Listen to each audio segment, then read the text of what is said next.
साहित्य निधि में प्रस्तुत है मुंशी प्रेमचंद जी की सुप्रसिद्ध कहानी ईदगाह। रमजान के पूरे 30 रोज़ों के बाद ईद आई है। कितना मनोहर, कितना सुहावना प्रभात है। वृक्षों पर कुछ अजीब हरियाली है, खेतों में कुछ अजीब रौनक है, आसमान पर कुछ अजीब लालिमा है।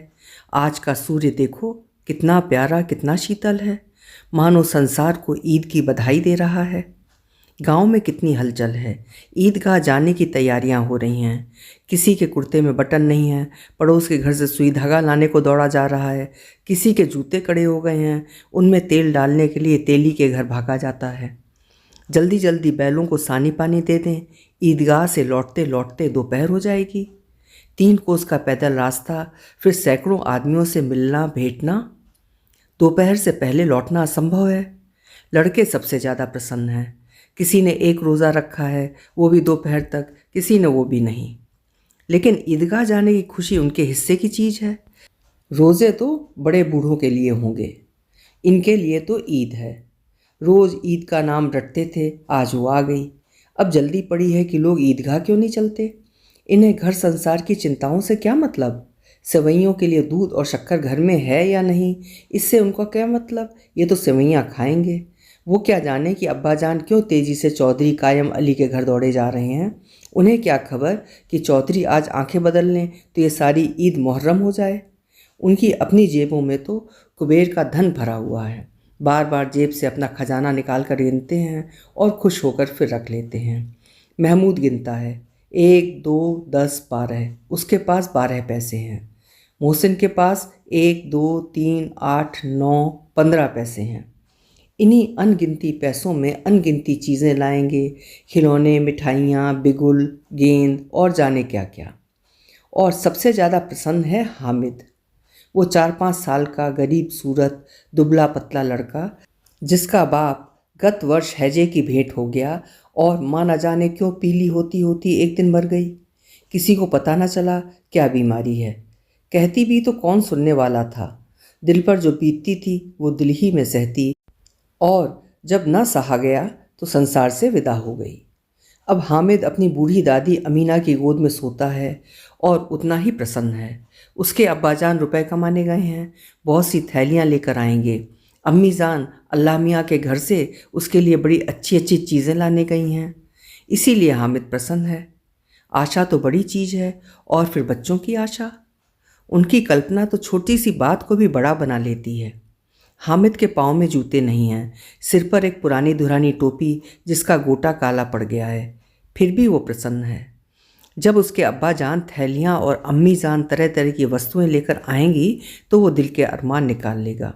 तब देखेगा महमूद, मोहसिन, नूरे और सम्मी कहाँ से उतने पैसे निकालेंगे। अभागिनी अमीना अपनी कोठरी में बैठी रो रही है। आज ईद का दिन और उसके घर में दाना नहीं। आज आबिद होता तो क्या इसी तरह ईद आती और चली जाती। इस अंधकार और निराशा में वो डूबी जा रही है। किसने बुलाया था इसने गोड़ी ईद को। इस घर में उसका काम नहीं। लेकिन हामिद, उसे किसी के मरने जीने से क्या मतलब। उसके अंदर प्रकाश है, बाहर आशा। मुसीबत अपना सारा दल बल लेकर आए, हामिद की आनंद भरी चितवन उसका नाश कर देगी। हामिद भीतर जाकर दादी से कहता है, तुम डरना नहीं अम्मा, मैं सबसे पहले आऊँगा, बिल्कुल न डरना। अमीना का दिल कचोट रहा है। गांव के बच्चे अपने अपने बाप के साथ जा रहे हैं। हामिद का बाप अमीना के सिवा और कौन है। उसे कैसे अकेले मेले जाने दे। उस भीड़ भाड़ में बच्चा कहीं खो जाए तो क्या हो। नहीं, अमीना यूँ न जाने देगी। नन्ही सी जान, 3 कोस चलेगा कैसे। पैर में छाले पड़ जाएंगे, जूते भी तो नहीं हैं। वो थोड़ी थोड़ी दूर पर उसे गोद ले लेगी, लेकिन यहाँ सेवइयाँ कौन पकाएगा। पैसे होते तो लौटते लौटते सब सामान जमा करके चटपट बना लेती। यहाँ तो घंटों चीज़ें जमा करने में लगेंगे। मांग ही का तो भरोसा ठहरा। उस दिन फईमन के कपड़े सिए थे, 8 आने पैसे मिले थे। उस अठन्नी को ईमान की तरह बचाती चली आती थी इसी ईद के लिए। लेकिन कल ग्वालन सिर पर सवार हो गई तो क्या करती। हामिद के लिए कुछ नहीं है तो 2 पैसे का दूध तो चाहिए ही। अब तो कुल 2 आने पैसे बच रहे हैं। 3 पैसे हामिद की जेब में, 5 अमीना के बटुए में। अल्लाह ही बेड़ा पार लगाएगा। धोबन और नाइन और महतरानी और चुड़िहारिन सभी तो आएंगी, सभी को सवैयाँ चाहिए, और थोड़ा किसी को आंखों नहीं लगता। किस किस से मुंह चुराएगी, और मुंह क्यों चुराए? साल भर का त्योहार है, जिंदगी सकुशल से रहे, उनका भाग्य भी तो उसी के साथ है। बच्चे को खुदा कुशल से रखे, ये दिन भी कट जाएंगे। गांव से मेला चला और बच्चों के साथ हामिद भी जा रहा था। कभी सबके सब दौड़कर आगे निकल जाते, फिर किसी पेड़ के नीचे खड़े होकर साथ वालों की प्रतीक्षा करते। ये लोग क्यों इतना धीरे चल रहे हैं? हामिद के पैरों में तो जैसे पर लग गए हैं। वो कभी थक सकता है? शहर का अंतिम सिरा आ गया। सड़क के दोनों ओर अमीरों के बगीचे हैं, पक्की चारदीवारी बनी हुई है, पेड़ों में आम और लीचियाँ लगी हुई हैं। कभी कभी कोई लड़का कंकड़ी उठाकर आम पर निशाना लगाता, माली अंदर से गाली देता हुआ निकलता। लड़के वहाँ से एक फरलांग पर हैं, खूब हंस रहे हैं। माली को कैसा उल्लू बनाया। बड़ी बड़ी इमारतें आने लगीं। ये अदालत है, ये कॉलेज है, ये क्लब घर है। इतने बड़े कॉलेज में कितने लड़के पढ़ते होंगे? सब लड़के नहीं हैं जी, बड़े बड़े आदमी हैं सच।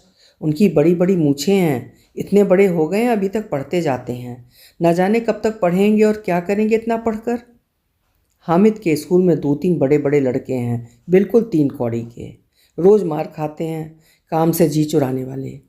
इस जगह भी उसी तरह के लोग होंगे और क्या। क्लब घर में जादू होता है सुना है, यहाँ मुर्दे की खोपड़ियाँ दौड़ती हैं और बड़े बड़े तमाशे होते हैं, पर किसी को अंदर नहीं जाने देते। और यहाँ शाम को साहब लोग खेलने आते हैं, बड़े बड़े आदमी खेलते हैं, मूंछों दाढ़ी वाले, और मेमें भी खेलती हैं सच। हमारी अम्मा को वो दे दो, क्या नाम है, बैट, तो उसे पकड़ ही ना सकें, घुमाते ही लुढ़क ना जाएं। महमूद ने कहा, हमारी अम्मी जान का तो हाथ कांपने लगे, अल्लाह कसम। मोहसिन बोला, अम्मी मनो आटा पीस डालती हैं, जरा सा बैट पकड़ लेंगे तो हाथ कांपने लगेंगे। सैकड़ों घड़े पानी रोज निकालती हैं, 5 घड़े तो मेरी भैंस पी जाती है। किसी मेम को 1 घड़ा पानी भरना पड़े तो आंखों तले अंधेरा आ जाए। लेकिन दौड़ती तो नहीं, उछल कूद तो नहीं कर सकती। मोहसिन बोला, हाँ उछल कूद नहीं कर सकती, लेकिन उस दिन मेरी गाय खुल गई थी और चौधरी के खेत में जा पड़ी थी, तो अम्मा इतनी तेज दौड़ी कि मैं उन्हें नहीं पा सका सच। आगे चले। हलवाइयों की दुकानें शुरू हुईं, आज खूब सजी हुई थीं। इतनी मिठाइयाँ कौन खाता है? देखो ना, एक एक दुकान पर मनो होंगी। सुना है रात को जिन आकर खरीद ले जाते हैं। अब्बा कहते थे कि आधी रात को एक आदमी दुकान पर जाता है और जितना माल बचा होता है वो तुलवा लेता है और सचमुच के रुपए देता है, बिल्कुल ऐसे ही रुपए। हामिद को विश्वास ना हुआ। ऐसे रुपए जिन्नात को कहाँ से मिल जाएंगे? मोहसिन ने कहा, अरे जिन्नात को रुपए की क्या कमी, जिस खजाने में चाहें चले जाएं, लोहे के दरवाजे इन्हें रोक नहीं सकते हैं। आप हैं किस फेर में? हीरे जवाहरात तक उनके पास रहते हैं। जिससे खुश हो गए उसे टोकरों जवाहरात दे दिए। अभी यहीं बैठे हैं, 5 मिनट में कलकत्ता पहुंच जाएं। हामिद ने फिर पूछा, जिन्नात बहुत बड़े बड़े होते होंगे? मोहसिन बोला, एक एक आसमान के बराबर होता है जी। ज़मीन पर खड़ा हो जाए तो उसका सिर आसमान से जा लगे, मगर चाहे तो एक लोटे में घुस जाए। लोग उन्हें कैसे खुश करते होंगे? कोई मुझे वो मंत्र बता दे तो एक जिन्न को खुश कर लूँ। हामिद बोला, अब ये तो मैं नहीं जानता, मोहसिन ने कहा, लेकिन चौधरी साहब के काबू में बहुत से जिन्न हैं। कोई चीज़ चोरी चली जाए, चौधरी साहब उसका पता लगा देंगे और चोर का नाम भी बता देंगे। जुमराती का बछवा उस दिन खो गया था, 3 दिन हैरान हुए, कहीं ना मिला। तब झक मार कर चौधरी के पास गए। चौधरी ने तुरंत बता दिया कि मवेशी खाने में है और वहीं मिला। जिन्नात आकर उन्हें सारे जहान की खबर दे जाते हैं। अब उसकी समझ में आ गया कि चौधरी के पास क्यों इतना धन है और क्यों उनका इतना सम्मान है। आगे चले। ये पुलिस लाइन है, यहीं सब कांस्टेबल परेड करते हैं। रै टन फाय फों, रात को बेचारे घूम घूम कर पहरा देते हैं, नहीं चोरियां ना हो जाएं। मोहसिन ने विरोध किया, ये कांस्टेबल पहरा देते हैं? तभी तुम बहुत जानते हो, अजी हजरात यही चोरी कराते हैं। शहर के जितने चोर डाकू हैं सब इनसे मिलते हैं। रात को ये लोग चोरों से कहते हैं कि चोरी करो, और आप दूसरे मोहल्ले में जाके जागते रहो पुकारते हैं। जब ही इन लोगों के पास इतने पैसे आते हैं। मेरे मामू एक थाने में कांस्टेबल हैं, 20 रुपये महीना पाते हैं, लेकिन 50 रुपये घर भेजते हैं। अल्लाह कसम, मैंने एक बार पूछा था कि मामू आप इतने रुपए कहाँ से पाते हैं? हंसकर कहने लगे, बेटा अल्लाह देता है। फिर आप ही बोले, हम लोग चाहें तो एक दिन में लाखों मार लाएं। हम तो इतना ही लेते हैं जिसमें अपनी बदनामी ना हो और नौकरी ना चली जाए। हामिद ने पूछा, ये लोग चोरी करवाते हैं तो उन्हें कोई पकड़ता नहीं? मोहसिन उसकी नासमझी पर दया दिखाकर बोला, अरे पागल, इन्हें कौन पकड़ेगा? पकड़ने वाले तो ये लोग खुद हैं, लेकिन अल्लाह इन्हें सज़ा भी खूब देता है। हराम का माल हराम में जाता है। थोड़े ही दिन हुए मामू के घर आग लग गई, सारी लेई पूंजी जल गई, एक बर्तन तक नहीं बचा। कई दिन पेड़ के नीचे सोए, अल्लाह कसम पेड़ के नीचे। फिर न जाने कहाँ से 100 रुपये कर्ज लाए, तब बर्तन बांधे आए। हामिद ने पूछा, 100 तो 50 से ज़्यादा होते हैं। कहाँ 50, कहाँ 100? 50 एक थैली भर होता है तो 100 2 थैलियों में भी ना आए। अब बस्ती घनी होने लगी थी। ईदगाह जाने वालों की टोलियां दिखाई देने लगीं, एक से एक भड़कीले वस्त्र पहने हुए, कोई इक्के तांगे पर सवार, कोई मोटर पर। सभी इत्र में बसे, सभी के दिलों में उमंग। ग्रामीणों का वो छोटा सा दल अपनी गरीबी से अपरिचित संतोष और धैर्य में मगन चला जा रहा था। बच्चों के लिए नगर की सभी चीज़ें अनोखी थीं।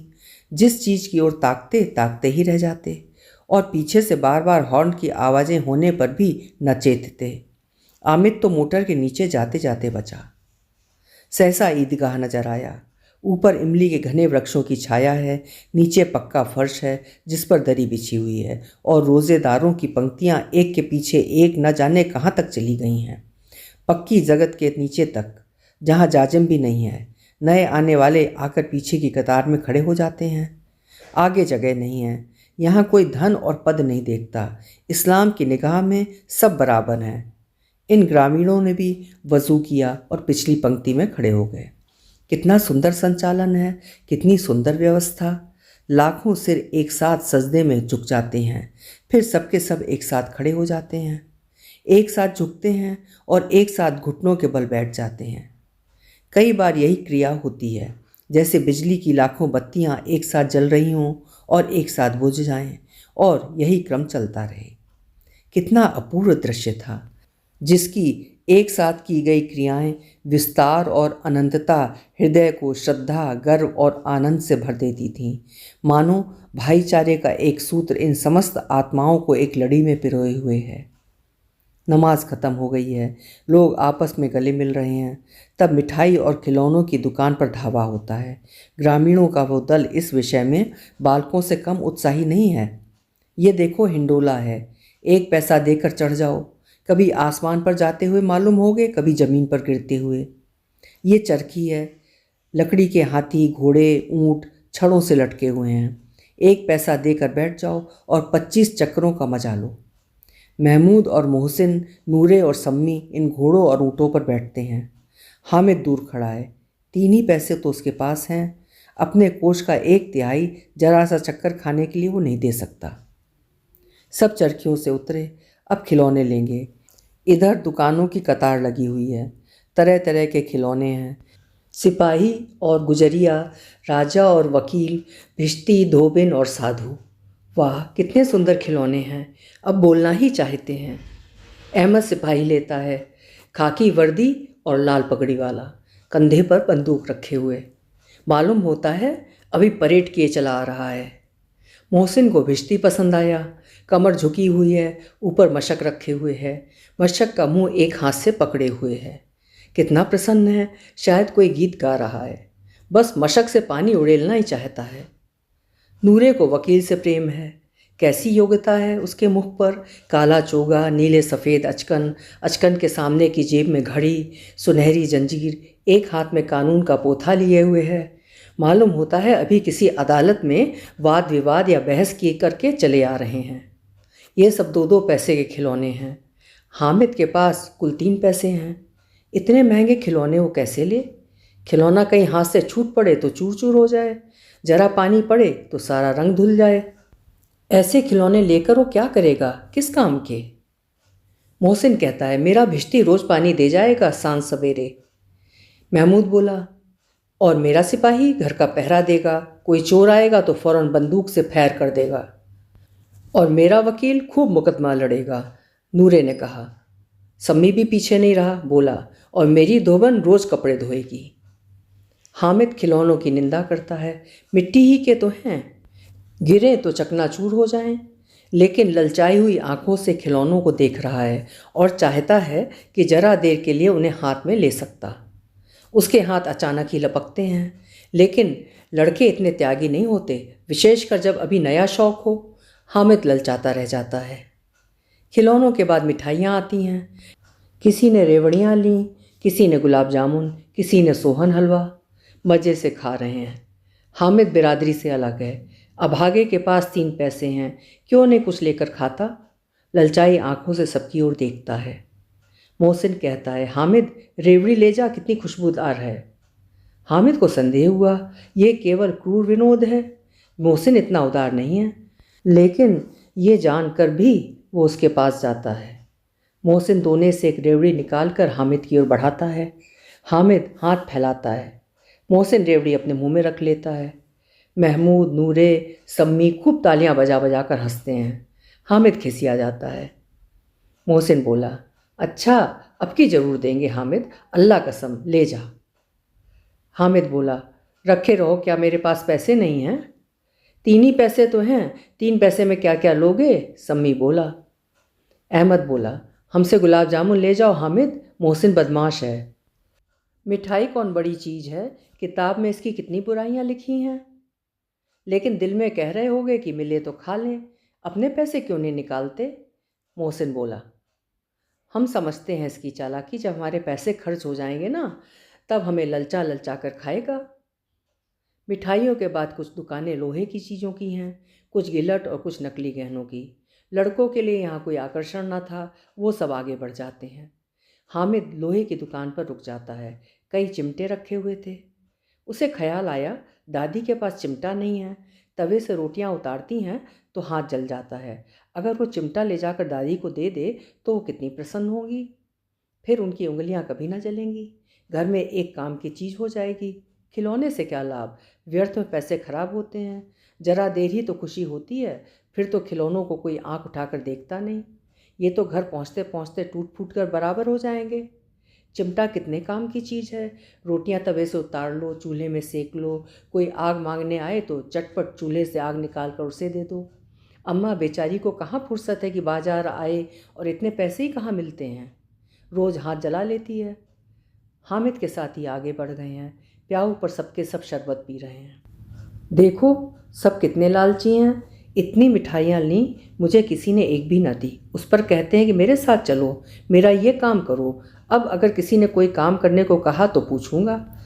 खाएं मिठाइयाँ, आप मुंह सड़ेगा, फोड़े फुंसियाँ निकलेंगी, आप ही जबान चटोरी हो जाएगी। अब घर से पैसे चुराएंगे और मार खाएंगे। किताब में झूठी बातें ही थोड़ी लिखी हैं, मेरी जबान क्यों खराब होगी। अम्मा चिमटा देखते ही दौड़कर मेरे हाथ से ले लेंगी और कहेंगी, मेरा बच्चा अम्मा के लिए चिमटा लाया है। हजारों दुआएं देंगी। फिर पड़ोस की औरतों को दिखाएंगी, सारे गांव में चर्चा होने लगेगी, हामिद चिमटा लाया है, कितना अच्छा लड़का है। इन लोगों के खिलौने पे कौन इन्हें दुआएं देगा। बड़ों की दुआएं सीधे अल्लाह के दरबार में पहुंचती हैं और तुरंत सुनी जाती हैं। मेरे पास पैसे नहीं हैं, तभी तो मोहसिन और महमूद यूँ नखरे दिखाते हैं। मैं भी इनसे मिजाज दिखाऊंगा। खेलें खिलौने और खाएं मिठाइयाँ। मैं नहीं खेलता खिलौने, किसी का मिजाज क्यों सहूँ। मैं गरीब सही, किसी से कुछ मांगने तो नहीं जाता। आखिर अब्बा जान कभी ना कभी तो आएंगे, अम्मा भी आएंगी। फिर इन लोगों से पूछूंगा, कितने खिलौने लोगे। एक एक को टोकरियाँ खिलौने दूं और दिखा दूं कि दोस्तों के साथ इस तरह का व्यवहार किया जाता है। ये नहीं कि एक पैसे की रेवड़ियाँ ली तो चिढ़ा चिढ़ा के खाने लगे। सबके सब हंसेंगे कि हामिद ने चिमटा लिया है। हंसें मेरी बला से। उसने दुकानदार से पूछा, यह चिमटा कितने का है। दुकानदार ने उसकी ओर देखा और कोई आदमी साथ न देखकर कहा, यह तुम्हारे काम का नहीं है जी। बिकाऊ है कि नहीं। बिकाऊ क्यों नहीं है, और यहाँ क्यों लाद कर लाए हैं। तो बताते क्यों नहीं क्या पैसे का है। 6 पैसे लगेंगे। हामिद का दिल बैठ गया। ठीक ठीक बताओ। ठीक ठीक 5 पैसे लगेंगे। लेना हो तो लो, नहीं तो चलते बनो। हामिद ने कलेजा मजबूत करके कहा, 3 पैसे लोगे। ये कहता हुआ वो आगे बढ़ गया। कि दुकानदार की घुड़कियाँ न सुने, लेकिन दुकानदार ने घुड़कियाँ नहीं दी, बुलाकर चिमटा दे दिया। हामिद ने उसे इस तरह कंधे पर रखा मानो बंदूक है और शान से अकड़ता हुआ संगियों के पास आया। जरा सुने सबके सब क्या क्या आलोचनाएं करते हैं। मोहसिन ने हंसकर कहा, ये चिमटा क्यों लाया पगले, इसका क्या करेगा? हामिद ने चिमटे को पटक कर कहा, जरा अपना भिश्ती जमीन पर गिरा दो, सारी पसलियां चूर चूर हो जाएं बच्चा की। महमूद बोला, ये चिमटा कोई खिलौना है? खिलौना क्यों नहीं है, अभी कंधे पर रखा बंदूक हो गई, हाथ में लिया फकीरों का चिमटा हो गया। चाहूँ तो इससे मजीरे का काम भी ले सकता हूँ। एक चिमटा जमा दूँ तो तुम लोगों के सारे खिलौनों की जान निकल जाए। तुम्हारे खिलौने क्या ही जोर लगावें, मेरे चिमटे का बाल भी बांका नहीं कर सकते। मेरा बहादुर शेर है चिमटा। सम्मी ने खंजरी ली थी, प्रभावित होकर बोला, मेरी खंजरी से बदलोगे? 2 आने की है। हामिद ने खंजरी की ओर उपेक्षा से देखा। मेरा चिमटा चाहे तो तुम्हारी खंजरी का पेट फाड़ डाले। बस एक चमड़े की परत लगा दी, ढप ढप बोलने लगी। जरा सा पानी लग जाए तो ख़त्म हो जाए। मेरा बहादुर चिमटा आग में, पानी में, आंधी में, तूफान में बराबर डटा खड़ा रहेगा। चिमटे ने सभी को मोहित कर लिया, लेकिन अब पैसे किसके पास धरे हैं? फिर मेले से दूर निकल आए हैं। 9 कब के बज गए, धूप तेज हो रही है, घर पहुंचने की जल्दी हो रही है। बाप से जिद भी करें तो चिमटा नहीं मिल सकता। हामिद है बड़ा चालाक, इसीलिए बदमाश ने अपने पैसे बचा कर रखे थे। अब बालकों के 2 दल हो गए हैं। मोहसिन, महमूद, सम्मी और नूरे एक तरफ हैं, हामिद अकेला दूसरी तरफ।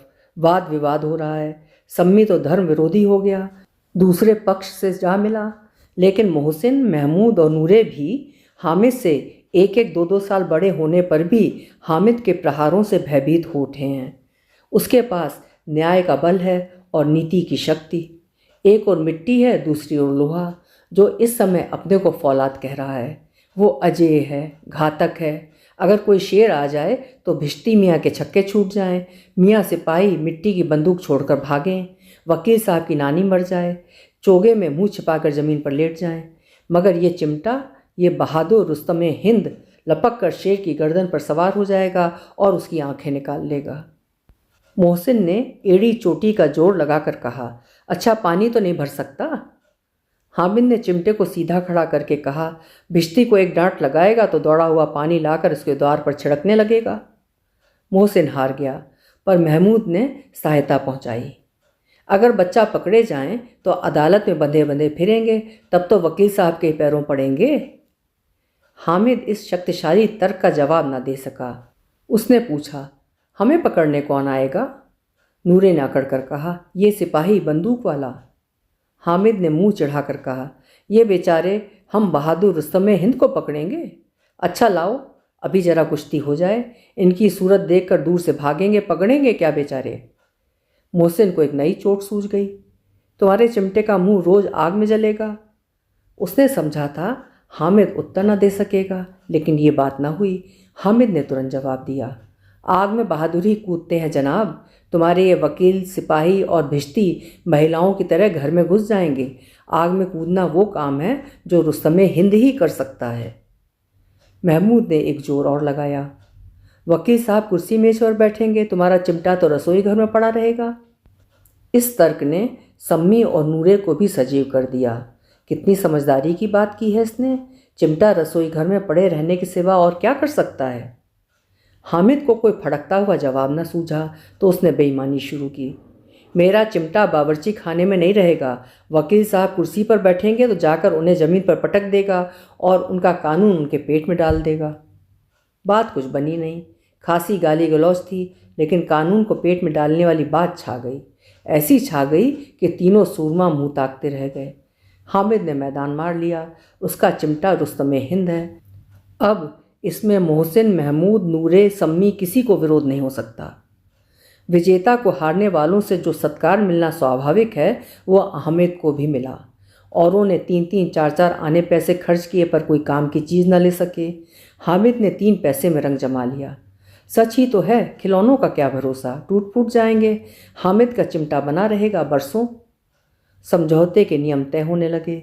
मोहसिन ने कहा, जरा अपना चिमटा दो, हम भी देखें। तुम हमारा भिश्ती लेकर देखो। महमूद और नूरे ने भी अपने अपने खिलौने पेश किए। हामिद को इन शर्तों के मानने में कोई आपत्ति नहीं थी। चिमटा बारी बारी से सबके हाथ में गया और उनके खिलौने बारी बारी से हामिद के हाथ में आए। कितने खूबसूरत खिलौने हैं। हामिद ने हारने वालों के आंसू पूछे। मैं तुम्हें चिढ़ा रहा था, सच। ये लोहे का चिमटा भला इन खिलौनों की क्या बराबरी करेगा। मालूम होता है अब बोले। लेकिन मोहसिन की पार्टी को इस दिलासे से संतोष नहीं होता। चिमटे का प्रभाव खूब बैठ गया है। चिपका हुआ टिकट अब पानी से नहीं छूट रहा। मोहसिन बोला, लेकिन इन खिलौनों के लिए कोई हमें दुआ तो न देगा। महमूद, दुआ के लिए फिरते हो? उल्टे मार ना पड़े। अम्मा ज़रूर कहेंगी कि मेले में यही मिट्टी के खिलौने तुम्हें मिले। हामिद को स्वीकार करना पड़ा कि खिलौनों को देखकर किसी की माँ इतनी खुश ना होंगी जितनी दादी चिमटे को देखकर होंगी। 3 पैसों ही में तो सब कुछ करना था और उन पैसों के उस उपयोग पर पछतावे की बिल्कुल ज़रूरत ना थी। फिर अब तो चिमटा रुस्तमे हिंद है और सभी खिलौनों का बादशाह। रास्ते में महमूद को भूख लगी। उसके बाप ने केले खाने को दिए। महमूद ने केवल हामिद को साझी बनाया। उसके अन्य मित्र मुँह ताकते रह गए। ये उस चिमटे का प्रसाद था। 11 बजे सारे गांव में हलचल मच गई। मेले वाले आ गए। मोहसिन की छोटी बहन ने दौड़कर भिश्ती उसके हाथ से छीन लिया और मारे खुशी के जो उछली तो मियाँ भिश्ती नीचे आ रहे और सुरलोक से धारे। इस पर भाई बहन में मारपीट हुई। दोनों खूब रोए। उनकी अम्मा ये शोर सुनकर बिगड़ी और दोनों को ऊपर से 2-2 चांटे और लगाए। मियाँ नूरे के वकील का अंत उसके सम्मान के अनुसार इससे ज़्यादा गौरवपूर्ण तरीके से हुआ। वकील ज़मीन पर या ताक पर तो वह नहीं बैठ सकता। उसकी मर्यादा का विचार तो करना ही होगा। दीवार में 2 खूंटियाँ गाड़ी गईं। उन पर लकड़ी का एक पटरा रखा गया। पटरे पर कागज़ का कालीन बिछाया गया। वकील साहब राजा भोज की भांति सिंहासन पर विराजे। नूरे ने उन्हें पंखा झलना शुरू किया। अदालतों में खस की टट्टियाँ और बिजली के पंखे रहते हैं, क्या यहाँ मामूली पंखा भी ना हो? कानून की गर्मी दिमाग पर चढ़ जाएगी कि नहीं? बांस का पंखा आया और नूरे हवा करने लगे। मालूम नहीं पंखे की हवा से या पंखे की चोट से वकील साहब स्वर्गलोक से मृत्युलोक में आ रहे और उनका माटी का चोला माटी में मिल गया। बड़े जोर शोर से दुख मनाया गया और वकील साहब की हड्डियाँ घूरे पर डाल दी गईं। अब रहा महमूद का सिपाही। उसे चटपट गांव का पहरा देने का चार्ज मिल गया। लेकिन पुलिस का सिपाही कोई साधारण व्यक्ति तो था नहीं जो अपने पैरों चले। वो पालकी पर चलेगा। एक टोकरी आई। उसमें कुछ लाल रंग के फटे पुराने चिथड़े बिछाए गए जिसमें सिपाही साहब आराम से लेटे। नूरे ने टोकरी उठाई और अपने द्वार का चक्कर लगाने लगे। उनके दोनों छोटे भाई सिपाही की तरफ से छोने वाले जागते रहो पुकारते हैं, मगर रात तो अंधेरी होनी चाहिए। महमूद को ठोकर लग जाती है। टोकरी उसके हाथ से छूटकर गिर पड़ती है और मियाँ सिपाही अपनी बंदूक लिए ज़मीन पर आ जाते हैं और उनकी एक टांग में खराबी आ जाती है। महमूद को आज पता चला कि वो अच्छा डॉक्टर है। उसको ऐसा मरहम मिल गया है जिससे वो टूटी टांग को तुरंत जोड़ सकता है। केवल गूलर का दूध चाहिए। गूलर का दूध आता है, टांग जोड़ दी जाती है। ऑपरेशन असफल हुआ तब उसकी दूसरी टांग भी तोड़ दी जाती है। अब कम से कम एक जगह आराम से बैठ तो सकता है। एक टांग से तो न चल सकता था न बैठ सकता था। अब वो सिपाही सन्यासी हो गया है। अपनी जगह पर बैठा बैठा पहरा देता है। कभी कभी देवता भी बन जाता है। उसके सिर का झालरदार साफा मिटा दिया जाता है। अब उसका जितना रूप बदलना चाहो कर सकते हो। कभी कभी तो उससे बाट का काम भी लिया जाता है। अब मियाँ हामिद का हाल सुनिए। अमीना उसकी आवाज़ सुनते ही दौड़ी और उसको गोद में उठाकर प्यार करने लगी। सहसा उसके हाथ में चिमटा देखकर चौंकी। ये चिमटा कहाँ था? मैंने मोल लिया है। कै पैसे में? 3 पैसे में। अमीना ने छाती पीट ली। ये कैसा बेसमझ लड़का है कि दोपहर हुआ कुछ खाया न पिया, लाया क्या? चिमटा। सारे मेले में तुझे और कोई चीज़ ना मिली जो इस लोहे का चिमटा उठा लाया? हामिद ने अपराधी भाव से कहा, तुम्हारी उंगलियां तवे से जल जाती थीं इसलिए मैंने इसे लिया। बुढ़िया का क्रोध तुरंत स्नेह में बदल गया और स्नेह भी वो नहीं जो ज़्यादा बोलने वाला होता है और अपनी सारी पीड़ा शब्दों में बिखेर देता है। ये मौन स्नेह था, खूब ठोस, रस और स्वाद से भरा हुआ। बच्चे में कितना त्याग, कितना सद्भाव और कितनी समझ है। दूसरों को खिलौना लेते और मिठाई खाते देखकर इसका मन कितना ललचाया होगा। इतना नियंत्रण इससे हुआ कैसे? वहाँ भी इसे अपनी बुढ़िया दादी की याद बनी रही। अमीना का मन गदगद हो गया। और अब एक बड़ी विचित्र बात हुई, हामिद के इस चिमटे से भी विचित्र। बच्चे हामिद ने बूढ़े हामिद का पार्ट खेला था। बुढ़िया अमीना बालिका अमीना बन गई। वो रोने लगी, आंचल फैलाकर हामिद को दुआएं देती जाती थी और आंसू की बड़ी बड़ी बूंदें गिराती जाती थी। हामिद इसका रहस्य क्या समझता। अभी आप सुन रहे थे मुंशी प्रेमचंद जी की लिखी हुई कहानी ईदगाह।